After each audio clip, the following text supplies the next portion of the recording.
Hello students, today topic about population. So let's start. First introduction.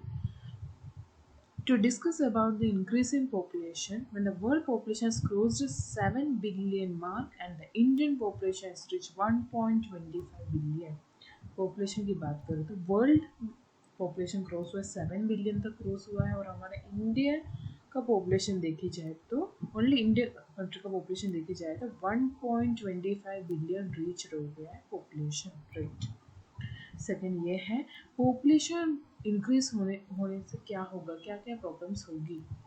Population increase होगा तो एक तो लिखा है the limited, already natural resource limited हो गया है, उसमें क्या होगा the limited natural resources depend fast and long run it become dangerous for the future generation. Population ज़्यादा बढ़ने की वजह से लिमिटेड जो नेचुरल जो लिमिटेड है वो धीरे धीरे यूज़ सर लोग करते करते सर कम हो जाएगा, रिसोर्सेज कम हो जाएंगी नेचुरल रिसोर्सेज, उससे क्या होगा फिर फ्यूचर जनरेशन के लिए फिर वो एक डेंजर हो जाएगा। ये था इंट्रोडक्शन।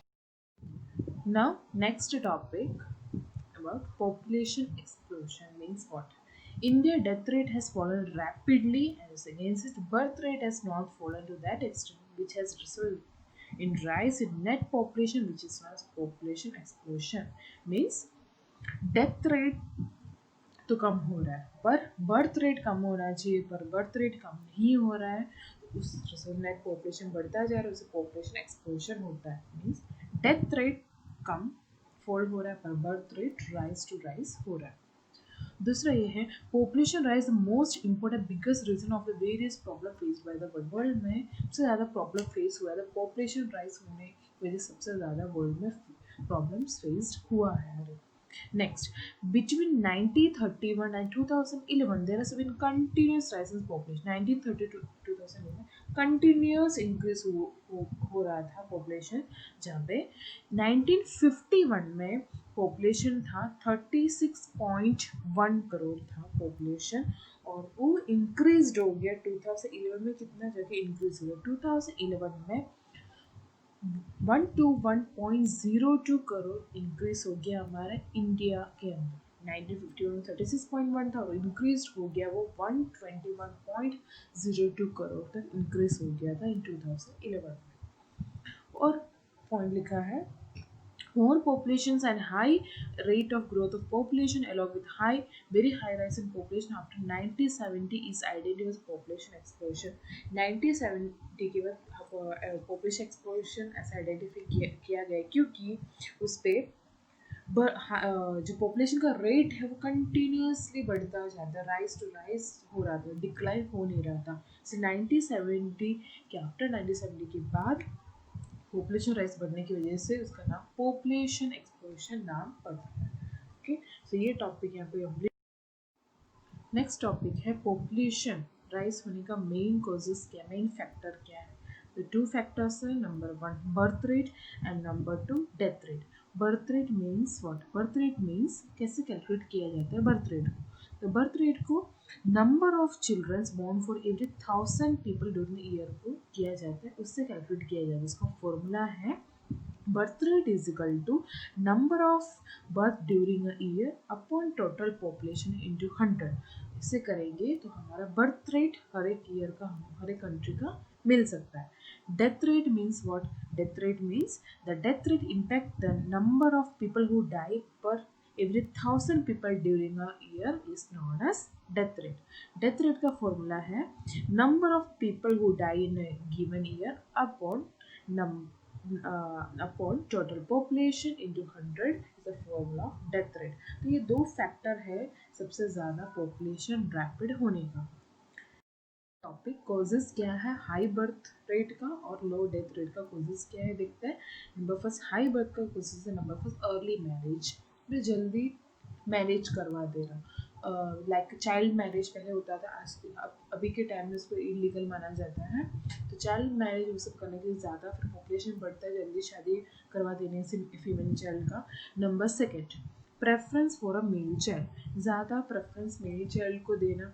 इसमें उनका मेंटालिटी होती है पहले की एक्सपेंशन में कि जो मेल चाइल्ड है वो ओल्ड एज में ज़्यादा सपोर्ट करेंगे फाइनेंशियली, सो सबसे ज़्यादा मेल चाइल्ड को ज़्यादा प्रेफर इम्पोर्टेंट दिया जाता था, और इससे फैमिली बर्थ कंटिन्यूसली दिया जाता था और उससे पॉपुलेशन बढ़ता जाता था। ये था number second. And number third, low level income, income कम होने की वजह से पॉपुलेशन बढ़ता है। जिस लोग इसमें रूरल एरिया में मेनली ये माना जाता है कि बर्थ ऑफ चाइल्ड उस ऐसा एसेट माना जाता है, क्योंकि जितने फैमिली मेम्बर्स होंगे उतना फैमिली पे इनकम आने का सोर्सेस होगा। वो टाइम में चाइल्ड लेबर्स पे ज़्यादा होता था, तो उनके कि जितना बर्थ होगा उतना इनकम भी आएगा, और इस लो लेवल इनकम की मेंटेलिटी की वजह से ज़्यादा पॉपुलेशन होता था।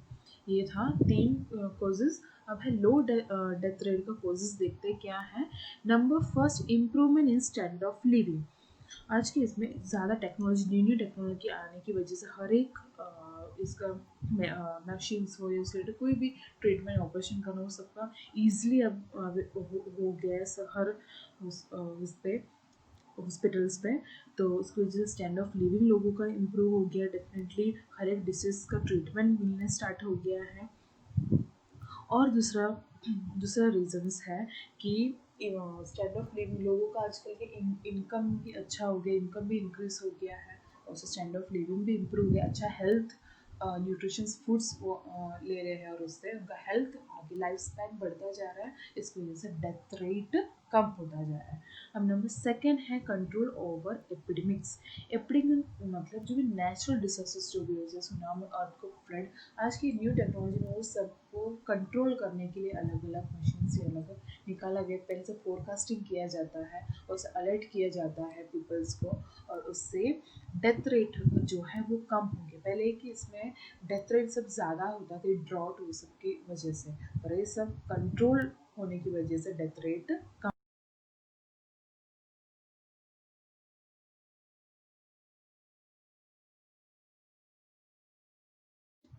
इस कंट्रोल कैसे करें, पॉपुलेशन को कंट्रोल करने के लिए क्या क्या मेशर्स होना चाहिए। तो नंबर फर्स्ट है मास एजुकेशन एंड अवेयरनेस, कि अवेयर इन एजुकेशन और देर कि प्लानिंग कैसे फैमिली प्लानिंग करो उसके बारे में अलग अलग अवेयरनेस एजुकेशन बुक्स में, ऑडियो, टीवी, ऐसे अवेयर लोगों को किया जाए, इससे और पॉपुलेशंस क्या हो सकता है, कम हो सकता है। नंबर सेकेंड ये है increasing the age of marriage and the raising the status of woman. तो मैंने है कि जो मैरिज जो एज है वो बढ़ा दिया गया, गर्ल्स का जो मैरिज ईयर 18 ईयर्स कर दिया, और बॉयज़ का है 21। और इससे मैरिज रेट बढ़ने की वजह से पॉपुलेशन डेफिनेटली कंट्रोल में आ गया है। और मेनली दूसरा है कि स्टेटस, वुमन का स्टेटस आज के मॉडर्न टाइम में वुमन का स्टेटस भी बढ़ा दिया। अब मेनली वुमन का ग्रोथ आजकल में देखा जाता है, उस वुमन का स्टेटस भी आज के मॉडर्न टाइम में इम्प्रूव हो गया, इससे पॉपुलेशन कंट्रोल होने लग गया। और द लास्ट टॉपिक है इंसेंटिव्स एंड डिसेंटिव्स।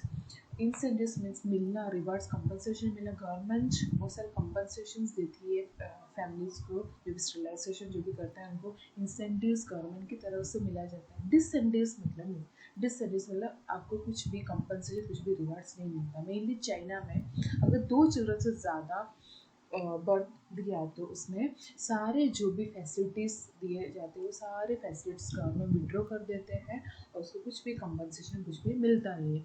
ये है इंसेंटिव्स एंड इस तरह इंसेंटिव्स एंड डिसेंटिव्स निकाल से आराम से पॉपुलेशन कंट्रोल में आ गया।